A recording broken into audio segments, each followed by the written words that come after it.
بالعلم بل بالأدب تنال أعلى الرتب. Baik, kita save terkait kewajiban umrah.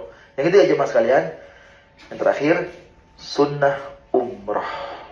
Sunnah umrah. Definisi sunnah umrah adalah hal-hal yang tidak menjadi penentu sahnya umrah, tapi semakin banyak melakukannya, semakin banyak pahala dan keutamaan yang kita dapatkan. Kalaupun tidak melakukannya tidak mengapa, sebatas sunnah, nggak wajib dan tidak rukun. Sunnah umrah ada banyak hal menempel ke masing-masing rukun. Tadi kan rukun pertama apa tadi, masih ingat nggak? Apa rukun pertama? Ihram. Nah, dalam ihram nanti ada banyak sunnah-sunnahnya. Di antaranya sebelum kita berihram, sunnah kita gunting-gunting kuku, tangan maupun di kaki. Sunnah juga sebelum berihram kita gunting-gunting bulu di badan sesuai fitrah. Maaf, seperti bulu ketiak, bulu kemaluan. Termasuk laki-laki sunnah membersihkan kumis, ya. Dan sunnah bagi yang berjubah tebal itu dirapikan, disisir. Kemudian sunnah juga sebelum kita berihram mandi, sunnah ihram. Nawaitul ghuslah lil ihrami sunnatan lillahi ta'ala. Aku niat mandi ihram sunnah karena Allah Ta'ala. Kemudian sunnah juga bagi laki-laki memakai wangian di badan. Rasulullah dulu memakai air mawar dengan minyak misik dicampur, kemudian dioleskan ke badannya. Sekarang kan sudah modern ya, ada deodoran, ada body lotionnya. Kemudian sunnah juga memakai pakaian yang putih, baru dan bersih atau selesai dicuci. Itu sunnahnya. Apakah boleh bapak ibu tidak memakai putih? Boleh. Contoh maunya bapak maunya nanti pakai ihramnya di atas merah, di bawah putih mamanya. Apakah boleh? Boleh.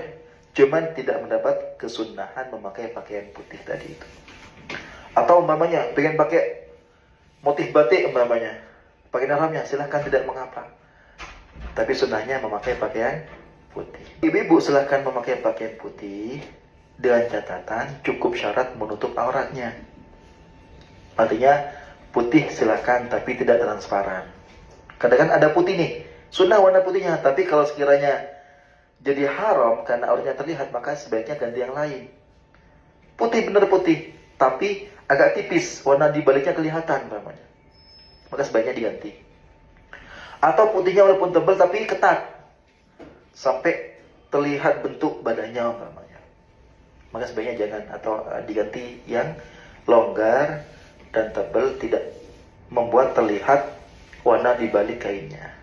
Termasuk yang sering terjadi dan saya lihat, ibu-ibu itu adalah memakai kaos kaki yang pendek, sehingga kalau jalan kelihatan bagian kakinya. Atau memakai kaos kaki putih, tapi tidak dipakai, demiknya kelihatan warnanya, itu sebaiknya diganti. Maka mohon diperhatikan bagi ibu yang umpamanya memakai pakaian putih.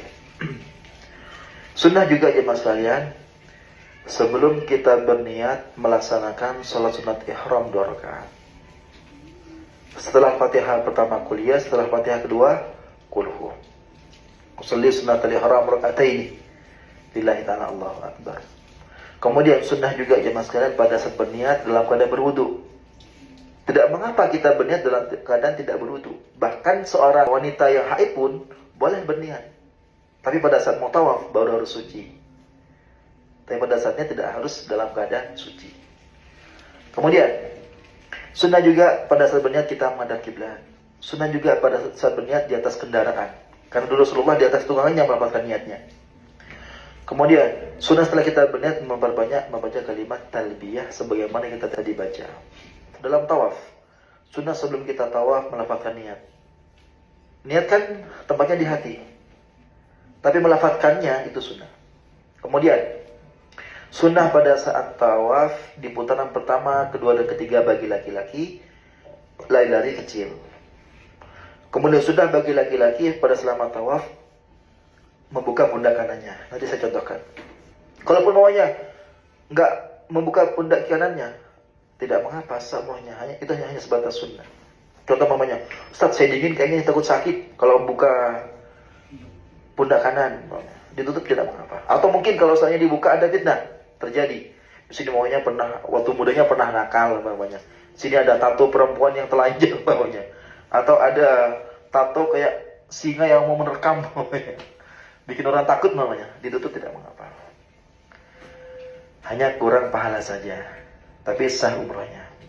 Kemudian sunnah selama tawaf kita mendekat ke Ka'bah. Jadi boleh kita tawaf di pinggiran umpamanya. Pinggiran masjid. Cuman afdalnya merapat ke sekitar Ka'bah. Kemudian sunnah selama tawaf dalam keadaan khusyuk, berzikir dan berdoa kepada Allah Subhanahu wa taala. Bahkan anjurannya selama tawaf kita jangan sampai lepas dari zikir kepada Allah. Jangan sampai lepas dari meminta kepada Allah Subhanahu wa taala. Karena dalam umrah inti ibadahnya adalah tawaf di Ka'bah. Kalau haji kan wukuf di Arafah. Dalam umrah adalah ketika saat tawaf di Ka'bah. Usahakan hati khusyuk menghadirkan Allah Subhanahu wa taala. Apakah sah orang yang tawaf hatinya kosong dari Allah Subhanahu wa taala? Apakah sah? Sah. Cuman hilang afdaliyahnya, hilang keutamaannya. Contoh mamanya, dia yang penting muter 7 kali putaran di depan Ka'bah. Dia dengerin musik mamanya. Yang penting jalan aja 7 putaran. Apakah sah? Sah. Cuman kehilangan sunnah dan keutamaan dari khusyuk tersebut. Mungkin nanti pada saat tawaf ada pandangan yang mengganggu kekhusyukan. Maka pada saat sadar, palingkan wajahnya ke Ka'bah kembali agar kembali khusyuk. Contoh mamanya, ada laki-laki di sini yang melihat perempuan Arab cantik sampai lupa istrinya di sebelahnya umpamanya. Karena saking cantiknya kaget umpamanya, belum pernah lihat cewek seperti itu namanya. Sehingga hilang khusyuknya. Ketika sadar, palingkan pandangannya ke Ka'bah. Ya insya-Allah khusyuk kembali. Atau mungkin ibu di sini pada saat tawaf bersamaan melihat artis Bollywood kayak Shahrukan umpamanya. Atau cowok Arab ganteng umpamanya, sampai saking tercengangnya ketinggalan rombongan umpamanya, diam diri umpamanya. Dia sadar, palingkan wajahnya, palingkan pandangannya ke Ka'bah sehingga khusyuk kembali. Ya. Artinya adalah anjurannya selama tawaf sekhusyuk mungkin. Kemudian setelah tawaf disunahkan kita sholat sunat tawaf di belakang makam Ibrahim. Usul sunat tawaf raka'ataini lillahi ta'ala.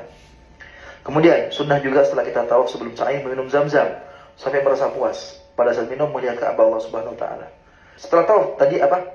Sa'i.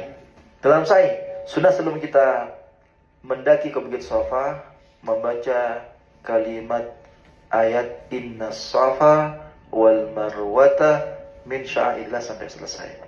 Kemudian sunnah juga sebelum kita mulai sa'i menghadap Ka'bah dan berdoa.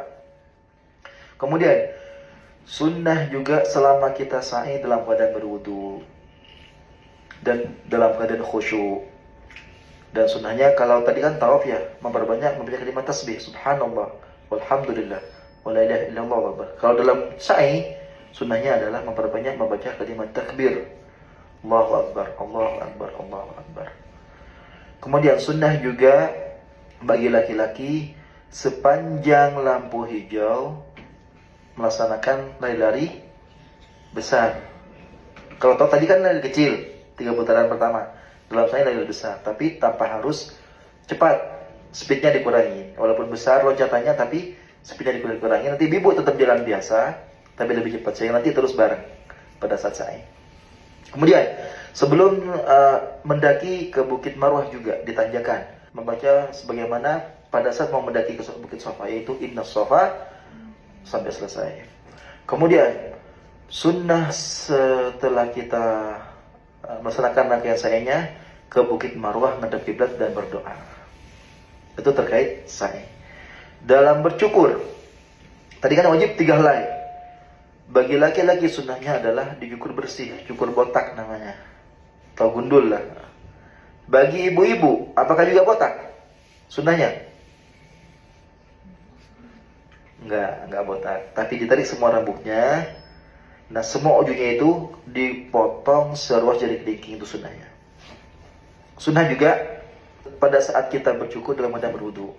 Sunnah juga pada saat bercukur kita ngadep kiblat. Sunnah juga Setelah bercukur kita membaca doa penutupnya. Itu target sunnah-sunnah dalam berumroh.